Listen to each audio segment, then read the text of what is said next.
dalam satu slot ada 2 set. So satu set tu RM250. Kalau full one slot ada 4 jam iaitu 2 set dibayar RM500. So terpulanglah kalau dia nak buat solo ataupun duet.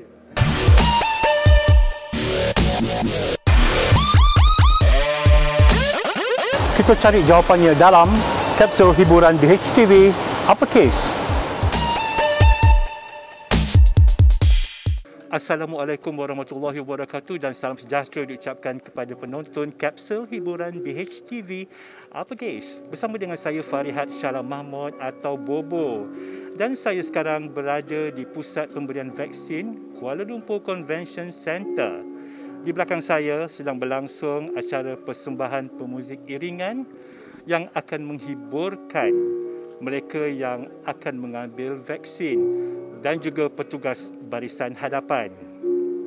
Mengambil ilham aksi artis Thailand yang membuat persembahan yang serupa di pusat pemberian vaksin mereka, usaha murni ini dianjurkan oleh Persatuan Pemuzik Malaysia dengan kerjasama Badan Bertindak Imunisasi COVID-19 dan Jawatan Kuasa Khas Jaminan Akses Bekalan Vaksin COVID-19.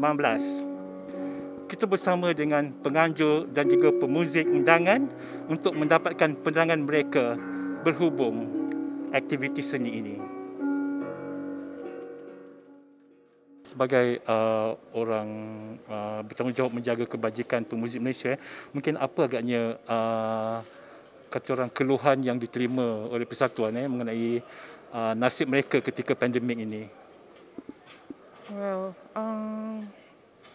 kewangan terutama sekali kewangan dan masalah kewangan, masalah kesihatan, masalah rumah tangga, mental juga ya.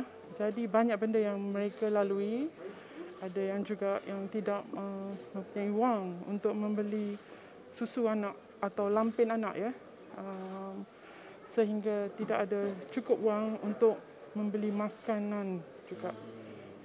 Jadi kami memang tak sampai hati lah. Saya juga pernah sampai menangis 2 minggu ya. Masa mula-mula dulu cuba membantu memikirkan bagaimana saya hendak membantu pemuzik-pemuzik ni dengan cara apa.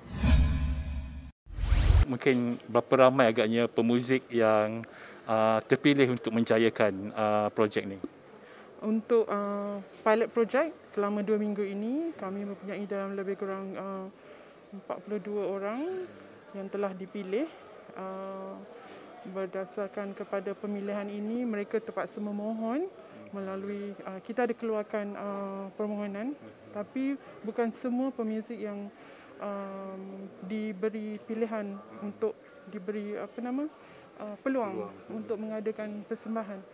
Kerana persembahan ini hanyalah instrumental sahaja. Kerana kami tidak dibenarkan membuka face mask, jadi lebih menggalakkan kepada persembahan instrumental. Untuk yang macam wind instrument, pemain flute ataupun saxophone ataupun vokal memang tak dapatlah diberi peluang. Ialah kesian kan? Tapi inilah salah satu usaha kami membantu mereka untuk menjana pendapatan semasa during this pandemic, Inisiatif kumpulan pemuzik ni yang dibawa oleh Motek dengan kerjasama CITF sangat bagus. Okay, sangat dialalukanlah terutama bagi menghiburkan para petugas yang bekerja setiap hari dalam keadaan yang mencabar, okay, dan juga satu hiburan untuk menenangkan penerima vaksin juga sebelum mereka mendapatkan vaksinasi. Satu inisiatif yang sangat baguslah. Okey, mungkin Puan Haniah boleh kongsi mengenai projek muzik di Pusat PPV ini.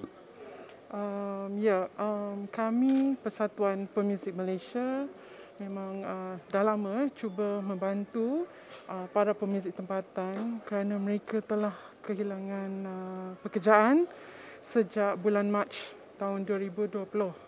Jadi ini adalah satu usaha inisiatif kami yang telah diberi kerjasama dan kelulusan daripada dengan YB Khairi Jamaluddin pengerusi CITF dan dengan juga kerjasama Kementerian Pelancongan, Seni dan Budaya yang membantu bantuan kewangan untuk meneruskan projek ini.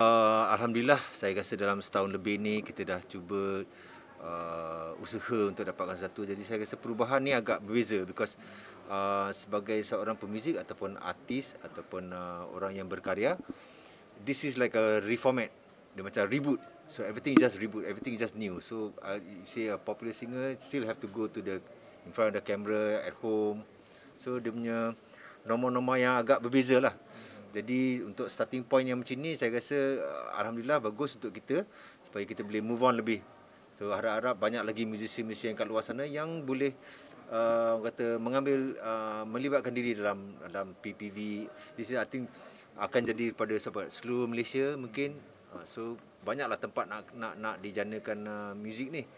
Hanya kita nak ready lah. Orang kata setahun lebih tak menyanyi, setahun-tahun tak main muzik, memang akan rasa karat. Sebab kita ni dia kata the last line of the industry.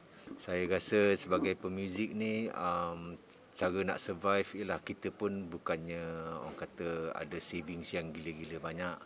So, kita pun punya jangka masa pun 3 bulan, 6 bulan, 3 bulan, 6 bulan. Jadi untuk survive ni ya saya jual apa saja barang yang saya boleh jual. Saya boleh cari kerja yang apa saya boleh buat atau bantuan saudara mara, adik-beradik, kawan-kawan saya yang bantu. Saya juga rasa itulah salah satu setback untuk musician lah, because untuk macam yang muda-muda mungkin dia boleh ubah kerja. Tapi yang macam kita dah berumur ni, dah betul-betul dah berakar umbi, jadi kita nak move to something is a bit tough. And then you tahulah keadaan sekarang ni bukan banyak pun benda boleh buat. Jadi we still keep pushing lah.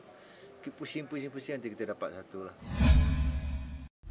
Boleh ceritakan konsep persembahan di PPV ni macam mana kan, cara dia berjalan dan kenapa PPM hanya ada 2 tempat saja, iaitu di KLCC dan juga Bukit Jalil. Sedangkan kita ada banyak lagi tempat-tempat PPV dekat Malaysia, dekat KL dan Lembah Kelang ni. Okey, sebagai pilot project kami, CITF memang membenarkan kami untuk mengadakan selama 2 minggu sahaja. Itu pun di PPV yang terpilih. Jadi untuk masa ini hanya 2 sahaja tempat, 2 venue mega PPV sahaja yang dibenarkan di sini, KLCC dan di Stadium Nasional Bukit Jalil. Konsep persembahan solo ataupun duet. Dan actually tujuan kami mengadakan persembahan ni ada 3 tujuan ya. Satu, untuk menjana pendapatan untuk pemuzik kita, memberi mereka semangat ya, semangat untuk mengadakan persembahan, the vibes, you know, kan, untuk dapatkan balik semangat tu supaya diorang boleh terus berkarya. Satu lagi untuk menghibur frontliners kita yang bekerja 24 jam ya. Dan satu lagi juga untuk memberi iringan muzik, you know, supaya kita punya penerima vaksin ini lebih relax lagi untuk menerima vaksin masing-masing. Ada yang dengan perasaan anxiety, yang takut, you know, kan? Jadi this is the tujuan kami lah sebenarnya lah. All in together and angkat semula muzik kita. So lagu-lagu yang dipersembahkan instrumental, yang light and easy, senang didengar dan terhibur. Yeah, actually sebenarnya dia music ni sebab hari ni for this month, this is my first day kat sini.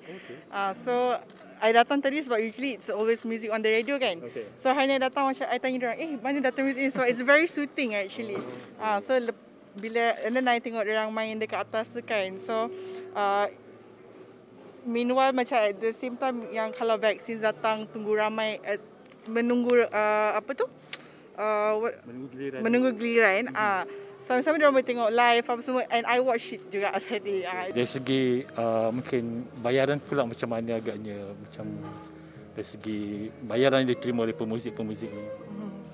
Bayaran yang diterima oleh setiap pemuzik adalah berpatutan ya untuk dengan keadaan sekarang, kerana sebenarnya kalau kita bagi sikit pun sebagai pemuzik sekarang ni, diorang terima je. Kerana diorang tak ada duit, diorang memerlukan something, you know, to take back, you know, to put on the table, to bring food on the table for the family. So Setiap pemuzik diberi satu slot. Ada nak buat satu slot ataupun dalam satu slot ada 2 set. So satu set tu RM250. Kalau full one slot ada 4 jam iaitu 2 set dibayar RM500. So terpulanglah kalau dia nak buat solo ataupun duet. Dan bayaran ini dengan kerjasama Kementerian Pelancongan Seni dan Budaya. Mereka yang membiayai lah dan membayar pemuzik-pemuzik kita. Kepada pemuzik yang mungkin teringin nak buat persembahan di sini kan, kita tahu dalam keadaan sekarang, so mungkin bagaimana agaknya? Boleh hubungi Persatuan Pemuzik Malaysia, Musicians for Musicians Malaysia, MFM. Just hubungi kami, nanti kami boleh forwardkan Google Form dan berdaftar dengan kami sebagai ahli dulu. Daftar sebagai ahli, kemudian baru boleh join program kami, inisiatif kami ni ya. Adakah projek ini akan diteruskan pada masa akan datang? Ada perancangan ke arah itu pula? Ya, projek ini akan berterusan sehingga 22 November 2021. Jadi tapi buat masa ni pihak kementerian akan teruskan selama 2 minggu. Tengok setakat mana yang vaccination, kalau dah boleh cover the whole of Malaysia, cukup dengan semua penerima rakyat Malaysia ya, keseluruhannya telah menerima vaksin seawalnya, maka habislah awal, tamatlah awal kita punya program. Tapi kalau pemberian vaksin ini terpaksa extend sampai akhir tahunlah program kita, insya-Allah. Okay, terima kasih Puan Hania. Okey, demikianlah tadi temu bual saya bersama dengan Puan Hania, dan teruskan menyaksikan Uppercase minggu depan dengan paparan yang lebih menarik. Sekian, terima kasih.